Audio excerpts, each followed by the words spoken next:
Bonjour à tous. Le 26 septembre 2022, deux explosions détruisaient les gazoducs Nord Stream. Je vais revenir sur cet événement qui est certainement un événement marquant du XXIe siècle, d'une importance capitale. Je reviens sur cet événement parce qu'il revient dans l'actualité par l'entremise du procès qui est actuellement mené par le gouvernement allemand contre une équipe de civils ukrainiens qui auraient été les responsables de ce sabotage, selon la déclaration officielle du gouvernement allemand. Je vais vous exposer le fruit de mes recherches afin que vous puissiez vous faire votre propre opinion. J'espère que cette vidéo vous intéressera et vous sera utile.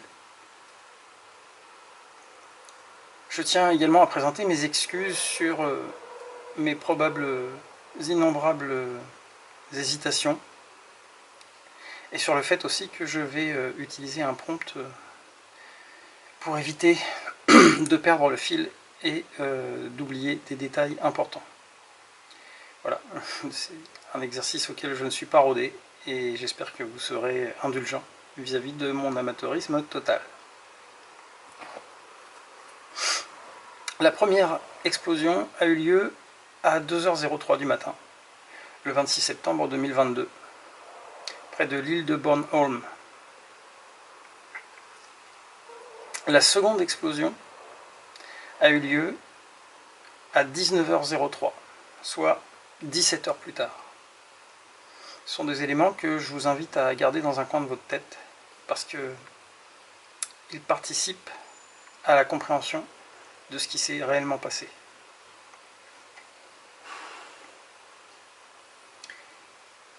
Nous allons faire un petit flashback en arrière dans le temps. Le 7 février 2022, lors d'une conférence publique en compagnie du chancelier allemand Olaf Scholz, le président Joe Biden déclarait « Si la Russie envahit l'Ukraine, il n'y aura plus de Nord Stream 2. Nous y mettrons fin. » Quand les journalistes lui demandent comment les États-Unis comptent s'y prendre, le président Biden répond « Je vous promets que nous serons capables de le faire », sans rentrer davantage dans les détails.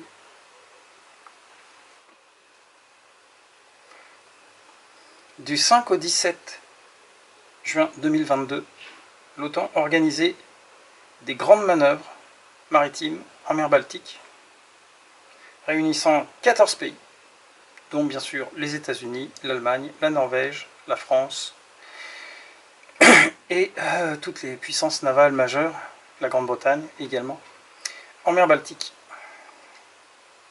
Donc je vous rappelle, du 5 au 17 juin. Après les explosions, pendant plus d'un an, les médias dominants ont déclaré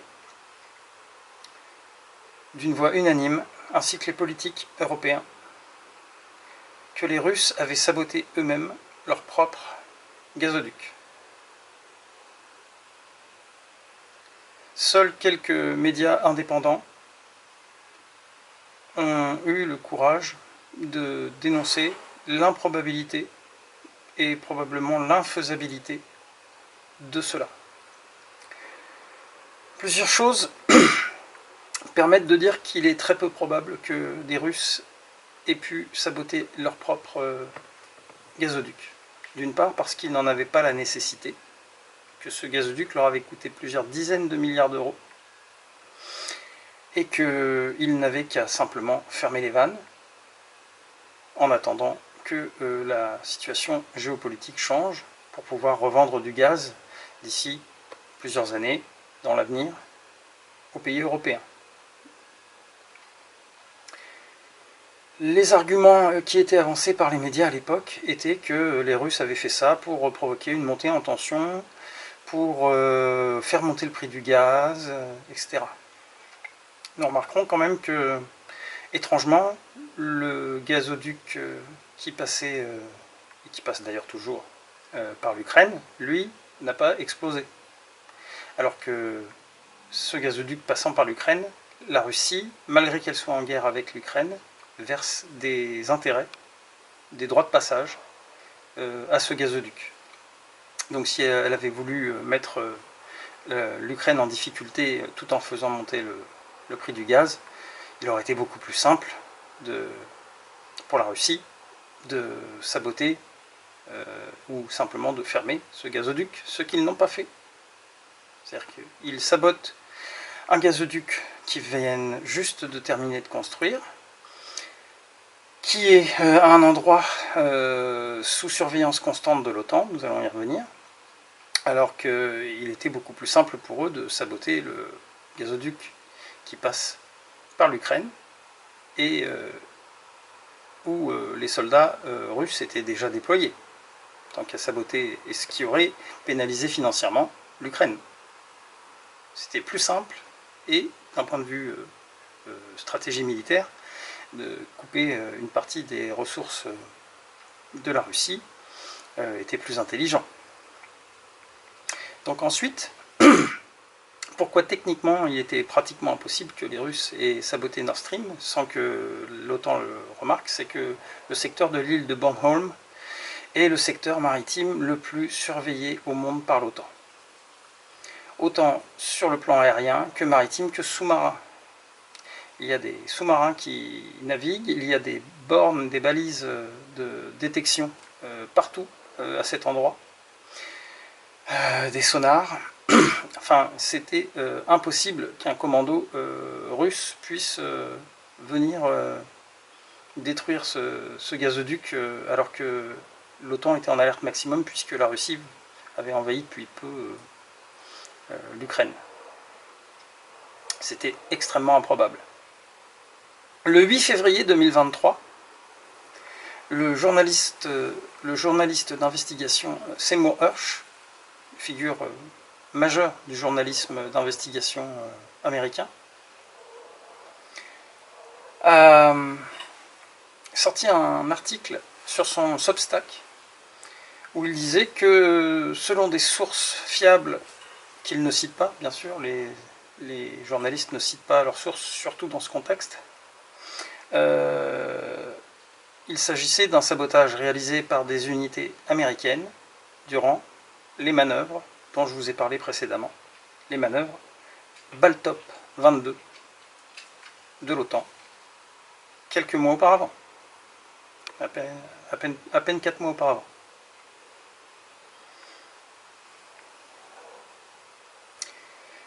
C'est à ce moment que le doute a commencé à pointer dans les médias dominants, mais de façon assez minoritaire.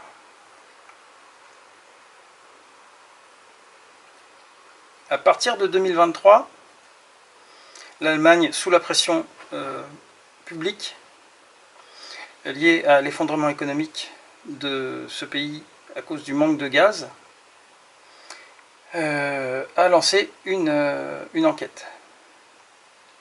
Cette enquête a conclu qu'il s'agissait d'un commando d'Ukrainiens. Donc pendant plus d'un an, on vous a menti, on vous a propagé une fake news sans aucune preuve, comme quoi c'était les Russes qui étaient responsables du sabotage de Nord Stream, alors que finalement c'était réellement une fake news colportée par les médias dominants et les politiciens.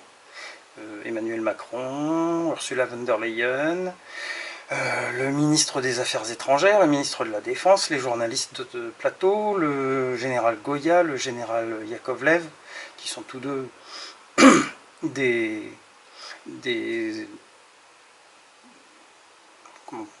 comment dire cela de façon un peu élégante, des partisans fervents de l'OTAN et de l'axe euro-atlantique. Donc à partir de 2023, l'enquête accuse un commando de civils ukrainiens, 5 ou 6 personnes, qui auraient loué un voilier de 15 mètres pour effectuer ce sabotage en mer Baltique. Parmi ces saboteurs, 2 sont identifiés. Il y aurait un instructeur de plongée civil de l'école de plongée de Kiev et un officier ukrainien soupçonné d'être le coordinateur qui aurait des liens avec le SBU, c'est-à-dire les services secrets militaires ukrainiens, mais qui n'a pas de formation de plongeur. Nous allons y revenir. Parmi les autres membres, j'ai pas trouvé d'informations. Aucun autre membre du commando ne semble avoir une formation solide en plongée. Aucun d'entre eux ne sont des militaires de carrière. Aucun d'entre eux ne sont des plongeurs démineurs ou des plongeurs de combat, formés à ce type de sabotage. La version officielle est que ce groupe a loué l'Andromeda à Rostock le 6 septembre 2022, a navigué dans la zone pendant plusieurs jours, placé les charges entre le 6 et le 23 septembre, puis ramené le bateau le 23 septembre, à Vostok toujours. Ils auraient utilisé 4 charges,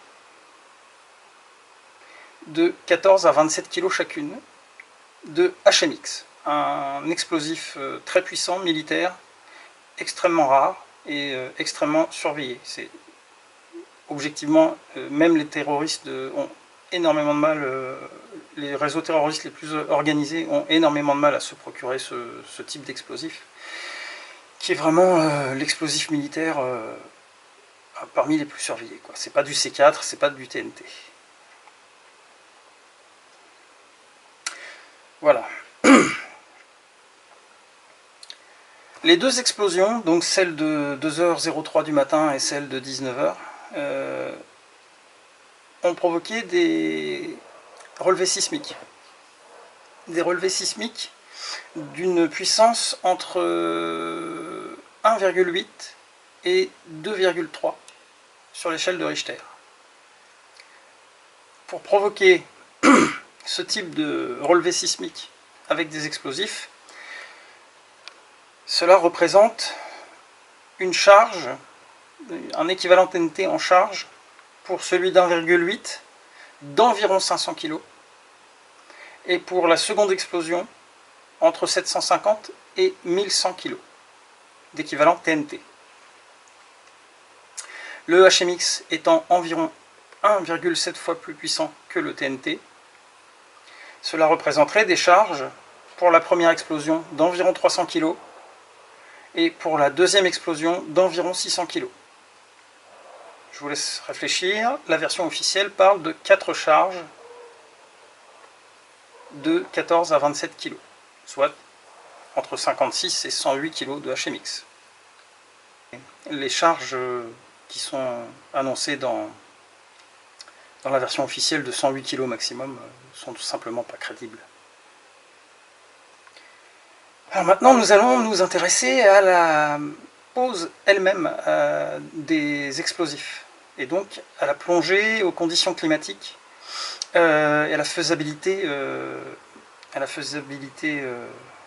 logistique de faire ce travail sur un voilier de 15 mètres avec une équipe de 5 personnes n'étant pas des plongeurs de combat ou des plongeurs démineurs expérimentés avec une longue carrière de ce type d'opération et de nombreux entraînements. Je vous rappelle que la personne la plus entraînée à la plongée dans ce groupe était un instructeur de plongée civile de l'école de plongée de Kiev. Kiev, c'est très très loin de la mer. Hein. Je ne pense pas que ces gens allaient faire de la plongée en grande profondeur très souvent. Hein. Donc les explosions ont eu lieu à environ 80 mètres de profondeur. Sachant que ce qu'on appelle la plongée en grande profondeur, c'est au-delà de 60-65 mètres de profondeur. Pour descendre en dessous de cette profondeur, il faut un équipement qu'on appelle Trimix, qui est un mélange de 3 gaz, oxygène, azote et le troisième m'échappe tout de suite, mais bon, c'est sans importance, mais il faut un équipement spécial et un gaz spécial dans les bouteilles, enfin un mélange de gaz spécifique dans les bouteilles. Donc nous sommes là déjà face à une plongée déjà très technique sur le plan simplement de la profondeur. Nous sommes sur une situation de plongée Boons. Il faut savoir que pour plonger en grande profondeur, les plongeurs professionnels, par exemple les plongeurs pétroliers qui vont faire de la soudure en grande profondeur, font plusieurs jours de caissons de pressurisation, ce qu'on appelle des caissons hyperbares, et sont descendus non pas en nageant, mais avec une cloche pressurisée pour éviter les incidents de décompression et les narcoses liés ce qu'on appelle la narcose des profondeurs, une sorte de perte de conscience, d'endormissement, enfin, perte de conscience. Donc là, c'est une plongée Boons, c'est-à-dire que ce sont des gens qui descendent d'un bateau avec les bouteilles Trimix et qui vont se laisser descendre progressivement, très lentement, pour habituer leur corps à la compression. Pour descendre à une profondeur de 80 mètres en trimix, il faut adapter son temps la quantité de bouteilles à son temps de fond. Ce qu'on appelle le temps de fond, c'est le temps passé au fond à travailler. En général, on ne dépasse jamais 30 minutes, parce que après, les temps de décompression pour remonter sont tellement longs qu'en plongée Boons, ce n'est pas envisageable. Donc, n'étant pas plongeur moi-même, j'ai fait mes petites recherches pour savoir, en partant sur ce qui ne me semble pas délirant, de passer 30 minutes pour placer toutes ces charges explosives, 30 minutes par charge explosive, hein, enfin par tuyau, par dépôt de charge par tuyau, par gazoduc. Une plongée de 30 minutes nécessite une remontée qui prend entre 4 et 6 heures. Donc, le temps de descente étant d'environ 20 à 30 minutes, plus 30 minutes de fond, plus 4 à 6 heures de remontée par dépose de charge.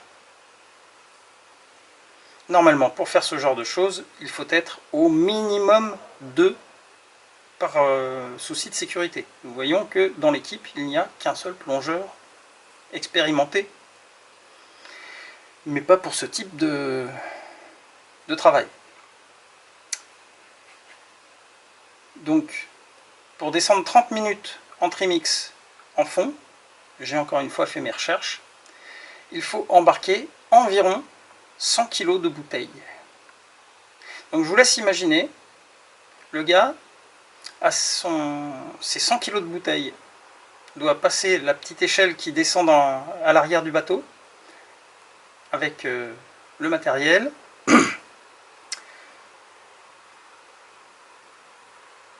sur un bateau qui bouge, et en plus, manque de bol, à cette période-là, j'ai fait encore mes recherches, la météo sur cette semaine-là était plutôt défavorable, avec des vents de force 4 à 5, donc le bateau bougeait beaucoup. Nous sommes au mois de septembre, hein. Donc on n'est pas sur la période la plus calme en mer Baltique. Donc le plongeur équipé avec environ 100 kg de bouteilles doit descendre. Ensuite, il faut décharger, mettre à l'eau les plusieurs centaines de kilos d'explosifs. Parce que là, on n'est pas sur 108 kg, on est forcément sur environ entre 500 et 900 kg de charge explosif par tuyau. Je vous laisse réaliser sur un petit rafio de 15 mètres, un petit voilier de 15 mètres.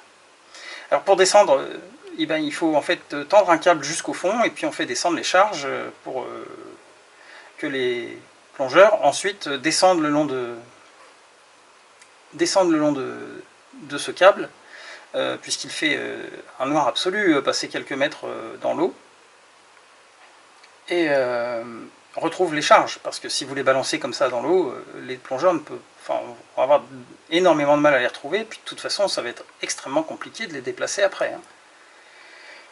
Donc, les gars récupèrent les centaines de kilos de charges explosives au fond, harnachés avec leurs 100 kilos de bouteilles, déplacent les charges, vont les placer sur les gazoducs, et après avoir fait tout ça, en 30 minutes, il y a 4 à 6 heures de remontée. C'est long, 4 à 6 heures dans une eau froide de mer Baltique, à remonter tout doucement, à respecter les paliers de décompression. Et tout ça sans un seul incident. Ils ont réussi à placer toutes les charges, à faire les 4 descentes. Hein. Donc, comme je vous l'ai dit, l'île de Bornholm, ce secteur, est un des secteurs maritimes les plus surveillés par l'OTAN au monde. Donc, le bateau, petit voilier qui vient d'Allemagne, s'arrête et reste 5, 6 heures, 7 heures sur place, une fois, 2 fois, 3 fois, 4 fois, et pas une frégate, pas un hors-bord, pas un garde-côte, personne ne vient les voir en leur disant « Bonjour messieurs », sachant que l'OTAN sait parfaitement qu'ils sont juste à l'endroit où passent les tuyaux Nord Stream. Alors j'ai eu l'opportunité de discuter avec un ancien plongeur démineur qui était également ancien plongeur de plateforme pétrolière. Donc là on est sur le haut du panier des plongeurs de grande profondeur avec une expérience militaire en France. C'est monsieur Jean-François, je ne donnerai pas son nom, qui a eu l'amabilité de me consacrer quelques dizaines de minutes pour me donner son avis. Je lui ai simplement demandé ce qu'il pensait de la faisabilité par rapport à la version officielle. Sa réponse a été très claire. Pour lui, c'est n'importe quoi. Voilà, c'est n'importe quoi. Pour lui, faire un sabotage de cette ampleur avec un voilier de 15 mètres, avec une bande de bras cassés, pas formée aux explosifs de façon intensive et à la plongée en grande profondeur, à la plongée de combat en grande profondeur, et avec un voilier de 15 mètres, sans assistance de fond, sans équipe médicale en cas d'accident. Enfin, pour lui, tout ça, c'est... et en plus par plutôt mauvais temps, ça relève du n'importe quoi. Voilà, c'est le terme qu'il a utilisé. Il m'a dit c'est n'importe quoi. Il m'a dit c'est pas impossible de le faire, mais c'est tellement dangereux que c'est au niveau des probabilités statistiques de réussir 4 fois ce type de plongée sans être repéré par l'OTAN, puisqu'il connaît l'endroit. Enfin, j'imagine que durant sa formation, sa période d'active militaire, il a peut-être été amené à faire justement des manœuvres en mer Baltique. Et voilà, enfin, il m'a dit non, mais c'est en fait par rapport au niveau de surveillance de l'île de Bornholm, c'est absolument inconcevable. Voilà, la version officielle ne tient pas debout pour lui. Alors c'est son opinion. Mais je tenais à vous la donner, parce que j'ai eu l'occasion d'échanger des messages avec cette personne. Et pour lui, c'est n'importe quoi. Voilà. Il m'a dit c'est n'importe quoi. Alors, c'est pas le seul spécialiste qui pense que cette opération n'a pas pu être réalisée selon la version officielle. Alors, j'ai fait des recherches aussi, savoir quelles étaient les personnes disons, des pays concernés. Hein, le Danemark, l'Allemagne. Nous avons Jonas Rieber, commandant de la marine royale danoise, qui a déclaré que c'était peu crédible.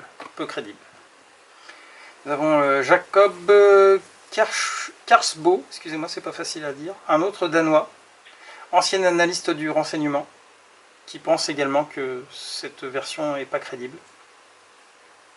Nous avons Christian Molling, allemand, expert en sécurité de défense. lui aussi, pense que la version officielle ne tient pas debout s'il n'y a pas eu d'assistance militaire en plus. Voilà, c'est potentiellement possible que les plongeurs soient l'équipe désignée, mais qu'il y avait probablement une assistance militaire supplémentaire, soit un bateau, soit un sous-marin, sur le site du plaçage des explosifs.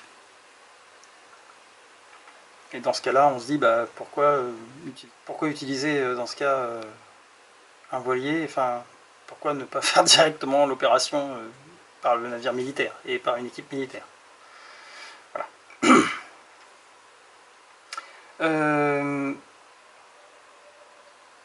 Il y a eu surtout, le 14 août 2024, une chaîne de télé allemande, ARD, que je ne connaissais pas, je ne regarde pas la télé en allemand, a diffusé une grande enquête dans laquelle une équipe de plongeurs techniques civils, des civils, mais qui étaient tous des plongeurs de grande profondeur très confirmés, le chef d'équipe, Dirk Reimer, cumulait 4000 plongées grande profondeur.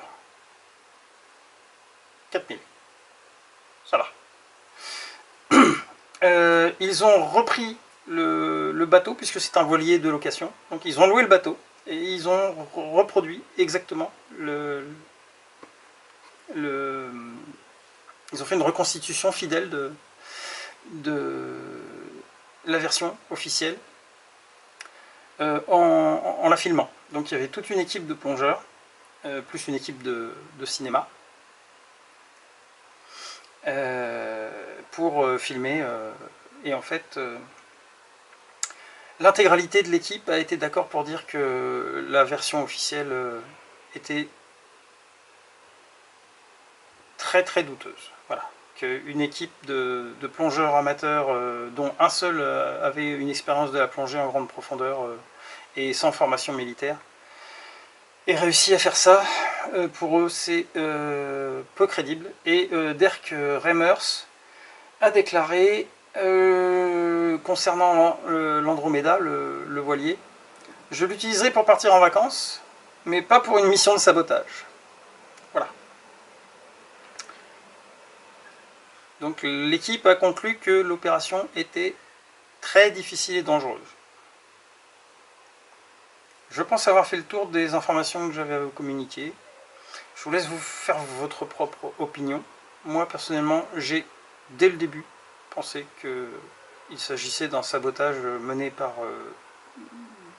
si ce n'est par les États-Unis directement, mais au moins par l'OTAN. Et que la version de Seymour Hersh est probablement la plus crédible en réalité. Profiter des manœuvres quelques mois avant pour placer les charges, avec des équipes de commandos militaires formées et expérimentées, avec tout l'équipement nécessaire, et simplement déclencher ensuite le jour voulu les bombes en faisant passer un hélicoptère ou un avion au-dessus et en envoyant le signal, tout simplement. Voilà, c'est la version la plus crédible, et la version avec l'Andromeda et une équipe de bras cassés sans formation militaire et sans équipement adéquat, sur un voilier de 15 mètres avec des centaines de kilos d'explosifs, des centaines de kilos de bouteilles, sans aucun accident, par mauvais temps. Voilà, je vous laisse vous faire votre propre opinion, et j'espère que cette vidéo vous aura intéressé et vous permettra aussi de réaliser à quel point ceux qui dénoncent en permanence les fake news n'hésitent pas à les colporter. Et en plus, quand ils s'en colportent et que la version officielle qui dément la culpabilité de la Russie et accuse l'Ukraine, eh bien en fait c'est probablement également une fake news pour dédouaner l'OTAN et les USA d'avoir ruiné l'économie européenne, hein, tout simplement. Mais eux, pendant ce temps, ils nous vendent du gaz liquéfié américain 4 fois plus cher que les Russes depuis 2022. Voilà. Ça a relancé l'industrie pétrolière américaine. Et ils gagnent des centaines de milliards de dollars. Pendant que la France, l'Allemagne et les pays de l'Union européenne s'appauvrissent. À qui profite le crime? C'est la base d'une réflexion sur ce genre d'événement. Allez, salut à tous.